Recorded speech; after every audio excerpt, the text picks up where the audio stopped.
The thermometer reads 48 degrees Celsius. That's 118 Fahrenheit. It's 2 in the afternoon in July, and a man in a blue jumpsuit is bent over a stretch of asphalt near the Palm Jumeirah, laying paving stones with his bare hands. Sweat isn't dripping off him anymore. And that's the terrifying part. When you stop sweating in heat like this, your body has run out of water to lose.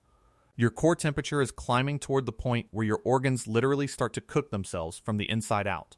He probably doesn't know that. Or maybe he does, and he keeps working anyway, because stopping isn't really an option for him. This is the side of Dubai you'll never see on a billboard. You won't see it next to the Burj Khalifa glowing gold at night. Or in those luxury tourism ads with the infinity pools and desert safaris. The city that sells itself as the future runs on a foundation of roughly 1 million migrant laborers, working in heat that would shut down a European construction site within an hour. Look at the numbers.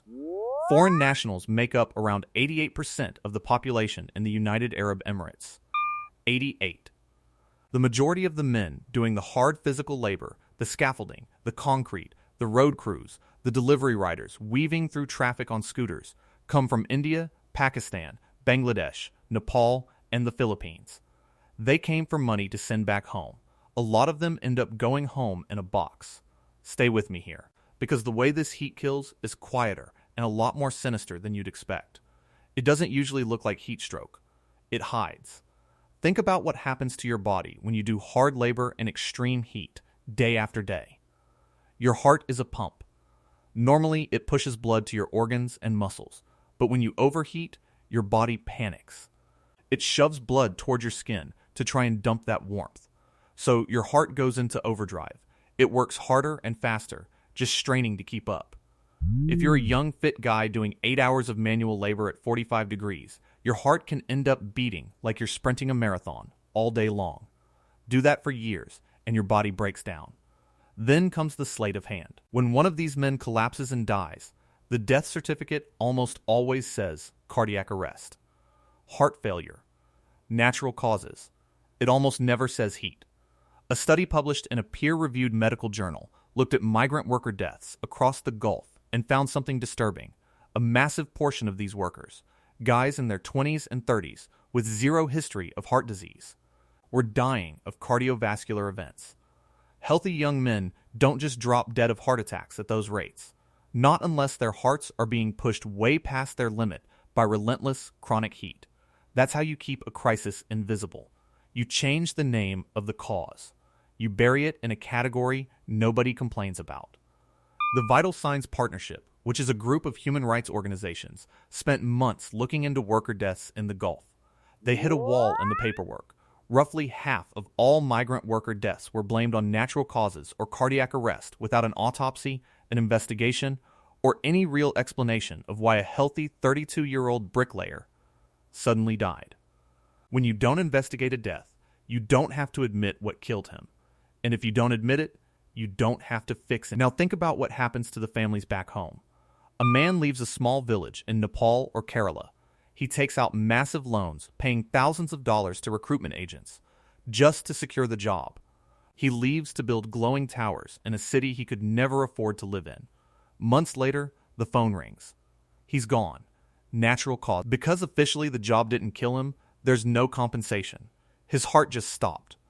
So his widow is left holding the massive debt he took on just to get there in the first place. That's the system. It runs on people who have no power to say no. To see how this happened, you have to remember that Dubai wasn't always a skyline. Back in 1960, it was just a quiet trading port on a creek with pearl divers and dhows. Then, oil was found in Abu Dhabi, and the local leadership decided to turn a patch of desert into a global metropolis. The Burj Khalifa went up between 2004 and 2009. At the peak of construction, about 12,000 workers were on that single site at any given time. Most of them were South Asian laborers earning a tiny fraction of what the building's marketing team was making. Back in 2006, thousands of workers on the Burj site actually rioted. They smashed cars and offices over terrible pay, brutal working conditions, and buses that were running late in the blistering heat. It made the news for about 24 hours. Then, construction picked back up. The world wanted the spectacle, and nobody cared to look at the human cost. That brings us to the one rule everyone brings up to prove Dubai cares about the heat: the midday work ban. Every summer, roughly from mid-June to mid-September, the government bans outdoor labor between 12:30 p.m. and 3 p.m. On paper, it sounds great. Give workers a break during the hottest part of the day. In reality, heat in Dubai doesn't stop because it's 11:45 in the morning. Before the ban even starts, it's often 44 degrees outside. At 3:15 p.m., right after the ban ends, it's still 43 degrees. That little window of protection covers almost nothing when the entire day is dangerous. Plus, you have the humidity rolling off the Persian Gulf. It turns desert heat into a heavy, suffocating sponge where your sweat can't evaporate. When humidity and heat mix like that, scientists track what's called the wet bulb temperature. Researchers in the Gulf have logged wet bulb readings that touch the absolute limit of human survival. We are talking about conditions where a healthy person sitting in the shade with ice water will still die within hours because their body physically cannot shed heat fast enough. Think about that. The air itself gets so hot and humid that just existing outside is life-threatening. Yet men are out there swinging hammers. Does the midday ban actually help? Investigations by journalists show what really goes down. Some employers ignore the rule entirely on remote sites where inspectors never check. Others shift the heaviest work to the hours right before or after the ban, like 6 a.m. or 4 p.m., when it's still dangerously hot. Even worse, because workers lose paid hours during the break, some end up working longer total shifts just to make the money they were promised. The rule meant to protect them often leaves them exposed for longer. Look at where these guys go when the shift ends. Their living conditions don't offer much relief. Many live in camps way outside the city, like Sonapur, a giant concrete complex in the desert. Irony of ironies, Sonapur means city of gold in Hindi. Workers sleep 8, 10, or 12 to a room in bunk beds. Air conditioning is regularly broken, shared, or shut off to save money. Picture 12 exhausted men packed into a tiny room with a failing AC on a July night that stays above 95 degrees Fahrenheit. You can't cool down. Your body never recovers from the day's heat before you have to go right back out into it. Heat damage isn't just about one bad afternoon. It builds up over months when you never get a chance to cool off. To understand why these men don't just pack up and leave, you have to look at the Kafala system. Kafala is the visa sponsorship model used across the Gulf. Your legal right to be in the country is tied directly to your employer. Historically, employers could hold your passport and legally block you from changing jobs. If you walked off a dangerous site, you didn't just lose your job, you lost your legal status. You could be reported, arrested, deported, and sent home burdened with debt.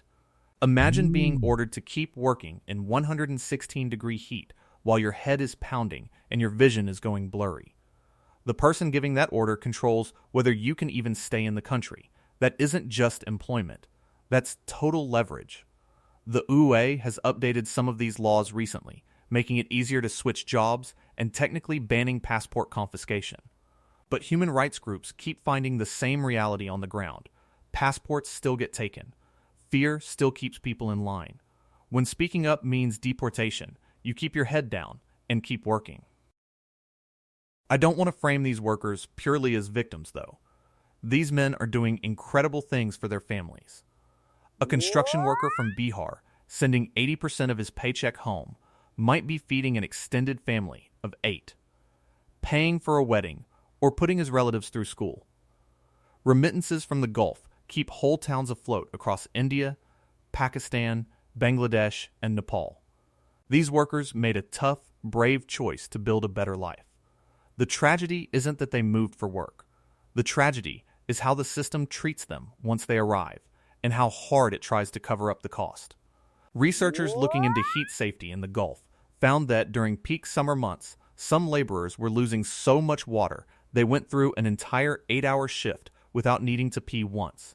That's a classic warning sign of severe dehydration and kidney damage. This ongoing dehydration has triggered a wave of chronic kidney disease among outdoor workers in hot regions worldwide, sometimes called heat stress nephropathy. you have men in their 30s living with the kidney function of an 80-year-old. Not from an illness they caught, but simply from being thirsty in the sun for years. It all stacks up. Your heart strains, your kidneys fail, and your body can't recover in a hot room at night. When a worker finally collapses, the paper trail calls it natural. It's a completely closed loop of zero accountability. When Qatar hosted the World Cup, it brought a ton of global attention to this issue in a way Dubai never really experienced. When Qatar won the bid back in 2010 and started building stadiums, reporters started tracking the casualties. An investigation by The Guardian reported that more than 500 migrant workers from South Asia died in Qatar over the decade following that bid. Qatar argued that not all those deaths were work-related, but the pattern in the records was identical: young men dying of natural causes or cardiac arrest with no autopsies performed. Qatar and Dubai are different places, but they use the same labor pool, face the same climate, and rely on the same administrative loopholes. The World Cup forced people to look at Qatar, but Dubai's construction toll is spread out across 20 years and thousands of separate sites, which keeps it out of the news. And this problem is only going to get worse. The Gulf is warming much faster than the global average. Climate models show that by the second half of this century, parts of the region will regularly hit wet bulb temperatures that exceed what the human body can endure. Outdoor conditions will become fundamentally unlivable during summer heat waves. The irony is wild. The energy used to power Dubai's air-conditioned towers dumps massive heat back onto the streets. People inside sit comfortably at 70 degrees, while the workers outside stand in the blistering exhaust venting off those same buildings. Cold air inside, heat outside, and a glass wall keeping the two worlds completely separate. To be fair, some progress has happened. The midday ban, flawed as it is better than zero regulations. The UA has set up basic heat safety guidelines, requiring employers to provide shade, drinking water, and electrolytes. If you go to a high-profile, internationally monitored project run by a major developer, you'll actually see cooling stations, hydration checks, and medical staff. On those marquee sites, conditions are visibly better.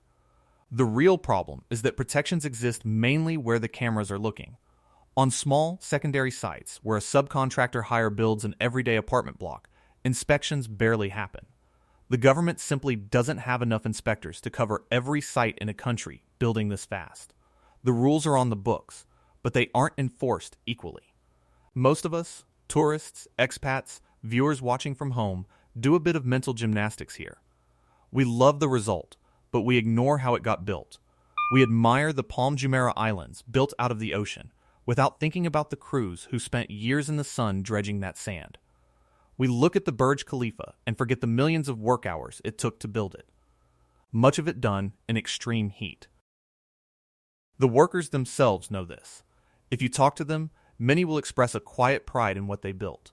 They'll tell you their hands put up those towers, malls, and highways. Then they'll mention they can't afford a single cup of coffee inside the buildings they put together. One worker told a reporter that he helped build a city he isn't allowed to enjoy. What makes this so frustrating is that the danger isn't an unsolvable mystery. Heat is physics, but the lack of protection is a choice. Providing shade is cheap. Cold water is cheap. Giving workers longer breaks during the hottest hours costs money because it slows down construction.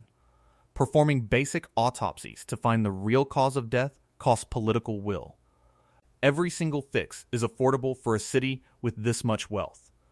The crisis continues because the system treats these workers as easily replaceable. When a worker collapses, quits, or dies, there are dozens more waiting in recruitment offices in Dhaka or Kathmandu, ready to take out loans just to get their turn. When labor is treated as endless, safety takes a back seat. If you wanted to start fixing this tomorrow, you wouldn't even need new technology. You'd start by being honest on the death certificates. Investigate the sudden deaths, run the autopsies, and stop labeling every heat collapse as cardiac arrest. If every one of those deaths were officially recorded as a heat-induced fatality, the pressure to change working conditions would be impossible to dodge. The lack of tracking isn't an accident. It's what keeps the whole system moving. So next time you see that famous Dubai skyline lit up at night, hold both realities in your mind at once. The incredible, glowing city on one side, and the worker on the edge of town who stopped sweating in the 118-degree sun and suddenly felt cold. Both of those are real. One of them just doesn't make it into the brochure.